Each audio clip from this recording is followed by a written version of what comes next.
I was 8 years old in the fall of 1988, and my father was a man who ran errands the way some men fish, as an activity with its own dignity, requiring a passenger.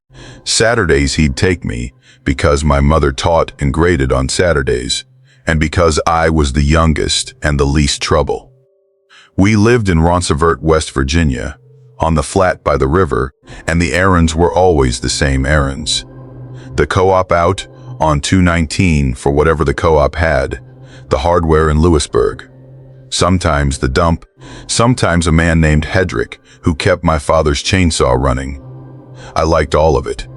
I liked the truck, which was a 1979 GMC, the color of a green bean, and I liked the radio, which was AM only, and got one station clearly. And I liked the way my father would go silent for 10 minutes at a time, and then say something completely finished, like he'd been building it the whole way. What I need to explain, and what makes the rest of this bearable to tell, is that I was already a problem in this specific way, and everybody in my family knew it, and it had been decided that it was not to be encouraged. It went back as far as I can remember. When I was 4, I told my grandmother that her sister's chest hurt, and her sister was in Ohio and had a bad heart and had said nothing to anybody. And 11 days later, she was in a hospital in Columbus. When I was 6, I would not get in my aunt's car in a parking lot in Beckley and screamed about it until my mother slapped me, which she did exactly twice in my whole childhood, and that car was rear-ended at a light. 40 minutes later with my cousin in the back seat. And he was fine, and nobody ever brought it up again. There were smaller ones constantly. I'd know who was on the phone. I'd know before it rang. My mother had a way of dealing with it that I understand now as fear dressed up as discipline. She'd say, "We don't say things like that," in a voice with no give in it at all, and change the subject so hard you could feel the air move. My father's way was gentler and worse. He'd say I had an imagination, and he'd say it fondly, and there was a bottom to his voice that told you the conversation had a fence around it. So by 8, I had learned to keep it to myself, mostly. That's important. I wanted understood that what happened in the truck that day was not a child performing. It was a child who had been trained not to perform, failing. It was the second Saturday in October. I know that because of the funeral, and because my mother kept a date book her whole life, and after she died in 2016, I found the date book for 1988 in a box, and on that Saturday's square, there is nothing written at all, and on the Monday there is one word, in her handwriting, which is school, with a question mark. I've thought a lot about that question mark. We were coming back from Lewisburg, with 100 pounds of something in the bed, and the windows down, because it was one of those October days that gets warm at 2 in the afternoon, and cold again by 5. The road comes down along the Greenbrier, and there's a stretch where the river is right there on your left, and the old C&O line runs on the far bank, and the bridge, the one I mean, is a steel through tribus that carries the track across the water at an angle. And if you've driven that road, you've looked at it 1,000 times without seeing it. There was a coal train stopped on it, not slowing, stopped dead, sitting on the bridge with the head end past the far abutment. And I remember thinking it looked wrong, the way an animal in the wrong place looks wrong, a horse in a parking lot. And I remember there were 2 men down on the ballast near the second unit, and one of them was walking back along the string with his arm out, doing something with his hand, and I said, and I am going to write it exactly as I said it, because I have had 38 years to soften it, and I'm not going to. I said, the train stopped because Ms. Dandridge jumped in front of it. She's dead. Ellen Dandridge taught 5th grade at the elementary school where my mother taught 4th. She was maybe 40. She had a laugh that came out too loud. and then embarrassed her, and she'd been at our house for a cookout in July. And she had brought a Jell-O thing with fruit suspended in it, and she had let me help her carry it in from the car. That is the entire extent of my relationship with the woman. I was 8. I did not know one single thing about her life. My father did not react for about 4 seconds. Then he reached over and turned the radio off, which he had never done for anything. And he said, "Don't be morbid." And he said it in a way I had not heard before, without the fondness. And then he said my name, and then he said it again. "Don't be morbid," like a man saying a word over a fresh cut. I said, "Okay."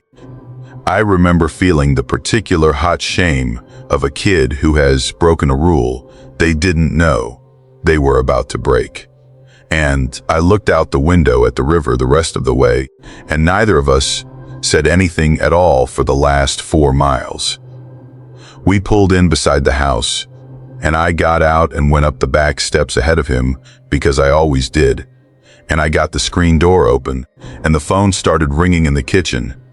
And I said, without stopping, with my hand still on the door, "That's Mr. Ballingy. He's calling to tell Mom that Ms. Dandridge killed herself." Kermit Ballingy was the principal.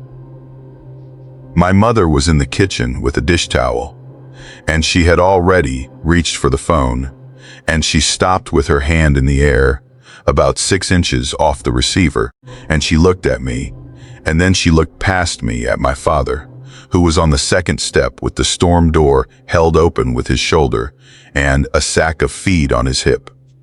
It rang 2 more times. She picked it up and said hello, and then she said, "Kermit." I did not hear the rest. My father put his hand on the back of my neck, not hard, and steered me out into the yard, and told me to go see about the dog. And I went and sat down in the grass with a dog who did not need seeing about, and I stayed out there until the light went orange and my sister came and got me for supper. Nobody said anything to me that night. Nobody said anything to me the next day. My mother went into school on the Monday and came home at 11 in the morning and lay down. There was a funeral on the Wednesday at the Baptist church in Ronceverte, and my parents went and I stayed with a neighbor. And what I want you to understand about the aftermath is that there wasn't one, there was no conversation. Not that week, not that year, not in the next 28 years of my mother's life. It was closed. It was closed with a completeness that I did not have the vocabulary for as a child, and that I recognize now, having been an adult in a family, as a decision that 2 people made without ever discussing it either. Probably in bed, probably in the dark, probably in about 4 sentences. But things changed around me. That's how I knew. My mother stopped letting me answer the phone. She did it without announcing it. She'd just get there first, always, every time, for years, and if I picked it up, she'd take it out of my hand and hand me something else to do. She started praying over me at night out loud, which she had never done, and the prayers were about protection, and they were not general. And in the spring, my father built a set of shelves in the basement that we did not need, and he had me down there, handing him screws for 2 whole Saturdays. And on the second one, he said the only thing either of them ever said to me about it, ever. He was up on the ladder with his back to me, and he said, "Your grandmother's mother was like you." And I said, "What do you mean?" And he said, "It didn't make her happy." And then he asked me for the 3/4. And that was that. I have spent my adult life trying to make this into something smaller than it is. And here is the best I've done, offered honestly. A stopped train on a bridge in that county in 1988 meant something bad. Everybody knew it. I'd have absorbed that from the air. Grade crossing deaths, jumpers, people walking the ties. It happened, and it got talked about in a small town in a way children hear. And it is at least possible that the reason Ellen Dandridge was on my tongue is that I had heard something in my own kitchen that summer, some half-sentence between my parents about her being in a bad way or having gone somewhere for a rest, and that I had filed it in the place where children file things they don't understand. And it came up when the shape of a stopped train asked for a name. That's the explanation. I offer it because I think it's the likeliest single thing, and I would tell it to my own children. What it does not account for is the phone. Because I said Kermit Ballingee's name before it had rung twice, and I said what he was calling about. And there was no version of that afternoon in which I had learned anything new since the truck. And it does not account for the way my father turned off the radio. He'd been driving that road his whole life. He looked at a stopped train, and he had not thought one thing about it. It was me who put it in his head, and the reason he said, "Don't be morbid" twice is that he had already believed me the first time. I'm 46. I've never done a thing with it. There's an industry for people like me, and I've never touched it and never will. Partly because I don't trust it, and mostly because of the sentence my father said off the top of that ladder, which I have turned out to be able to confirm. My great-great-grandmother's name was Vashti, and she died in 1931 in Summers County, and there is a letter, which I have, written by one of her daughters to another, in which she is described as having gone strange at the end, and having had to be watched, and there's a line in it about how she'd tell you things, and then you'd wish she hadn't. It didn't make her happy. That's the whole of the family record on the subject. It comes maybe twice a year now, less as I get older, which I'm grateful for. And what's left of it isn't visions or voices, or anything you could put on television. It's an arrival. A thing that's simply in me with no route in, a fact with no reason attached, and it has never once come with any ability to do anything about it. I knew about my mother's stroke about 90 minutes before my sister called. I sat in my truck in a parking lot in Beckley, of all the places on this earth, and I knew, and I did not call anybody because, what do you say? Hello, I need you to go check on our mother because I've got a feeling. So I sat there, 39 years old, and I did the same thing I did in the grass with the dog. That's the part that stays, not the train. I've made a kind of peace with the train, because I was 8, and because a child can't be held to account for saying a true thing out loud. What I can't get past is that they were right to close it. I've come around to that. My mother taking the phone out of my hand, every time for 28 years, was the only response available to a woman who loved me, because there is nothing else to do with it. No use, no warning that arrives in time, no version where you get to help. Just the knowing, showing up unasked, and then the waiting for the world to catch up and confirm it. And every time it does, I'm a boy in a green truck again, with the radio going off, being told very gently by a man who believed me not to be morbid. This was 1976, the autumn and winter of it, and there were 7 of us placed in the North Riding, on a teaching exchange that our college in Indiana had cobbled together with a training college outside North Allerton. We were 20 and 21. I taught primary in a village whose name I still can't spell correctly on the first try, in a school with 2 rooms and a coal fire in each. And the children were kind to me in the way children are kind to something they find odd. We were billeted in a farm cottage a mile out with an immersion heater that gave you 4 inches of hot water if you begged it. And I have never since been able to walk into a cold room without a particular feeling going through my chest, half dread and half homesickness for the girl I was then. We had no money, so we traveled. That's what you do at 20 with no money. You go somewhere cheap and sleep 4 to a room and call it Europe.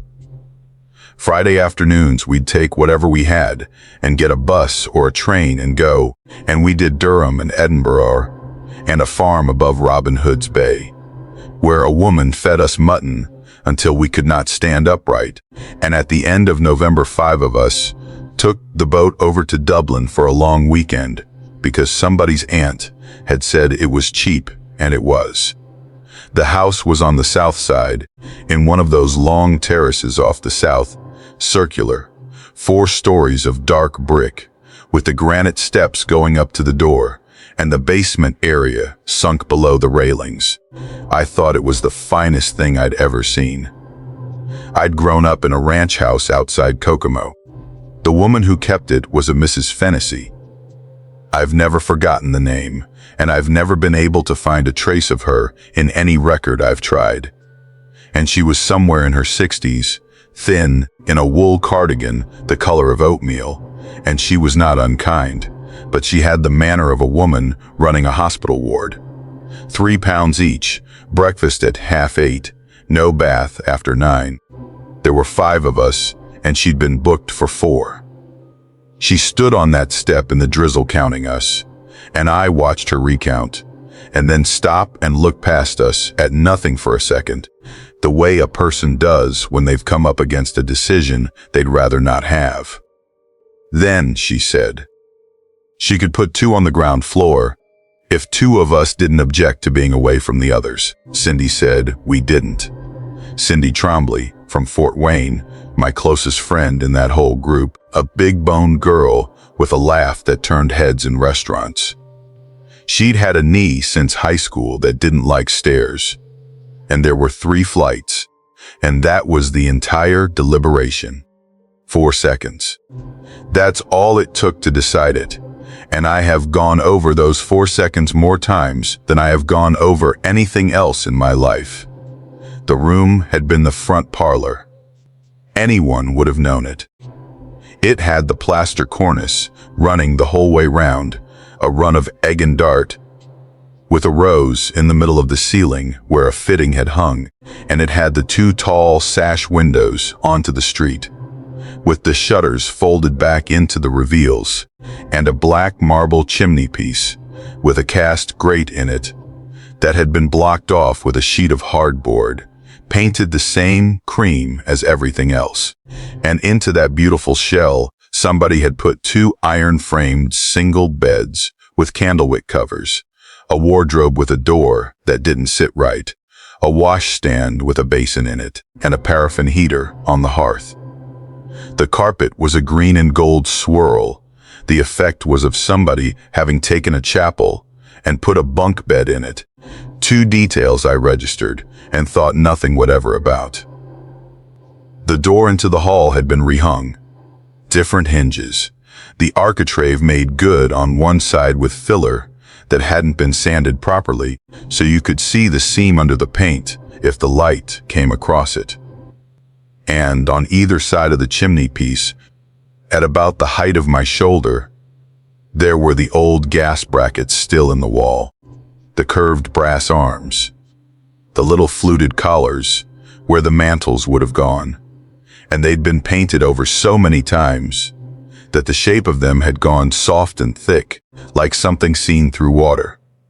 I put my finger on one while Cindy was digging in her case, and it was cold, the way metal under paint is always cold, and that is the whole of my involvement with them while I was awake. The evening was one of the good ones.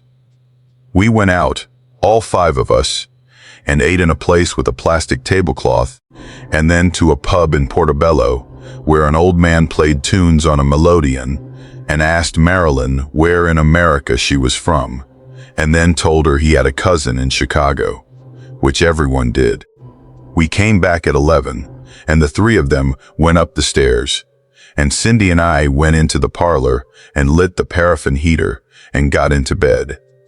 She took the bed under the windows. I took the one nearest the chimney breast. She was asleep in about 4 minutes. She always was. Now the dream, and I'll be disciplined about it, because I know what 50 years of telling does to a thing. I kept a diary that year, one of those little boots ones with a week to a page. And I wrote it the next morning at the breakfast table. And I have the diary, and I read it again 2 days ago before sitting down to this. I was in the room. Not somewhere like it. In it, with the green and gold carpet, and the wardrobe with the bad door, and the shutters folded into the reveals. And the light was the grainy half-dark of a room, with a street lamp outside. And I could smell gas, not the mercaptan they put in it now, that sharp warning stink.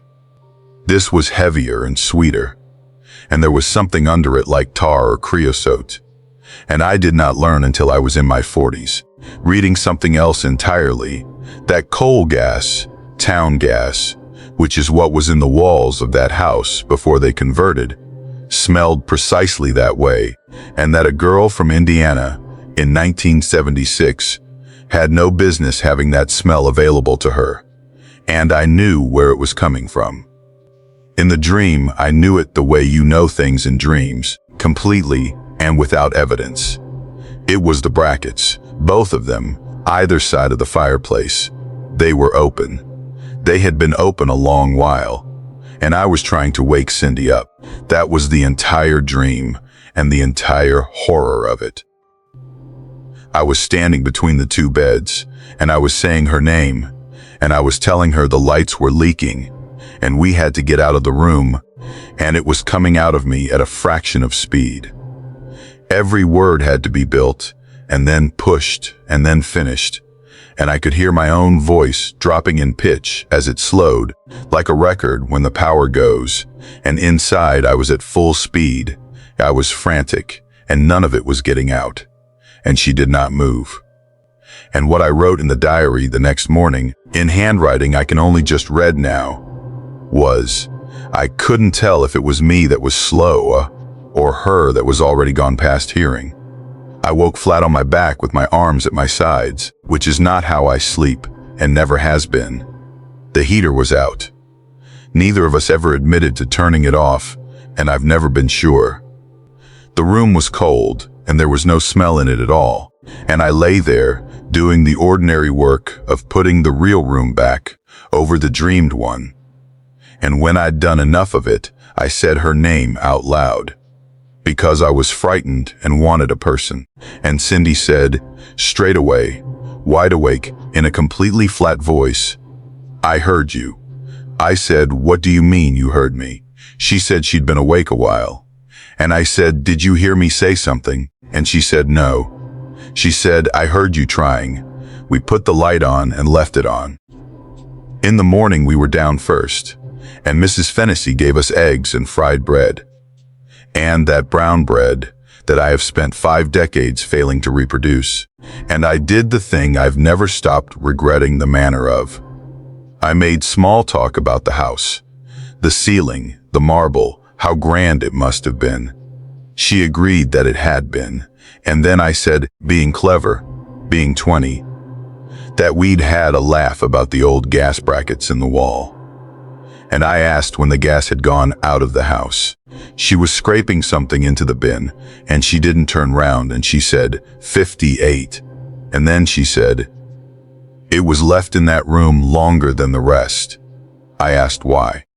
And she stopped then, and she looked at me, and there was nothing frightening about her at all. She was a tired woman in a cardigan in her own kitchen, and she said, because there was a girl in there that couldn't have been moved, and she liked the light of it. And then she picked up the pot and said, you'll want more tea, and that was the end of it. I asked her twice. More that weekend, once outright, and she was perfectly pleasant and answered neither time. And on the Sunday, she gave us directions to the bus and said safe home and shut the door. That's the whole of what happened. Everything after is me, at a distance, with a library card. What I have found in 50 years is very little, and none of it is proof. There was a house in that terrace that took in what the records of the period call invalid boarders, meaning, as near as I can work out, that a family would pay a woman to keep a relative who could not be kept at home. Usually somebody young. Usually somebody who was not going to get better. It was an ordinary arrangement, and it left almost no paper. I have never been able to fix it to a number on that street, partly because the numbering changed when they knocked the corner for the road widening, and partly because I have only ever done this from 4,000 miles away in stolen hours. I found, in a burial register for a parish that served that stretch, a girl of 19, buried in March of 1961, with no next of kin recorded, and the address given only as the street. 19. I was 20 when I slept in that room, and I have thought about the 2 months between us more than any reasonable person would. I don't claim it's her. I want to be clear that I don't claim anything. Somebody always tells me that an old house in Dublin smells of 100 things, that the brackets were a foot from my pillow, that a girl who reads too much and sleeps in a converted parlor will dream what she dreamt, and that a burial record found in 2004 by a woman who wanted to find something is not evidence but appetite. I have no argument against any of that. I have never had one.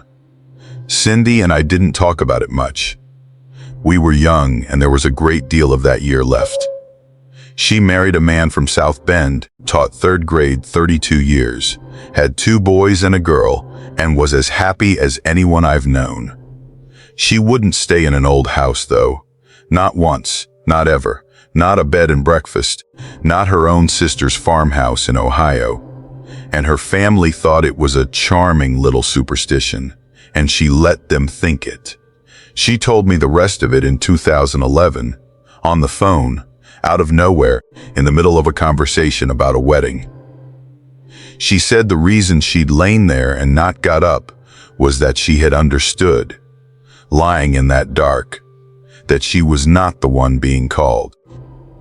She said she could hear me trying, and she could hear that whatever was doing the trying was not going to manage it, and that it hadn't managed it before either. And she said the reason she stayed still was that she'd been afraid, that if she sat up and turned the light on, she would be putting a stop to something that somebody had been attempting for a very long time. And then she said, the thing I have not been able to set down for 14 years, and am setting down now, that she has always been sorry she didn't stop it, because whatever it was never going to work, and someone ought to have gone in and told her so. Cindy died in the spring of 2020 in a hospital in Fort Wayne, and none of us could be there. And I have never got over the particular shape of that. So what I'm left with is a smell I had no way of knowing, a slowness in my mouth that I can still summon if I'm careless in the minutes before sleep. One sentence from a landlady about a girl who liked the light of it, a burial register entry for somebody 19 years old, whose people did not put their name down as her people, and the certainty, not the evidence, the certainty, which is a different and lesser thing, that on a cold night in November of 1976, I stood in a room in Dublin, trying with my whole body to warn somebody, and getting the words out too slowly. And what I cannot put down, what I turn over at 4 a.m. at 70 years old, is that I have never once been sure which direction the warning was going, or which of us in that room was doing the dreaming, or whether the thing I was straining so hard to say was ever mine to say at all.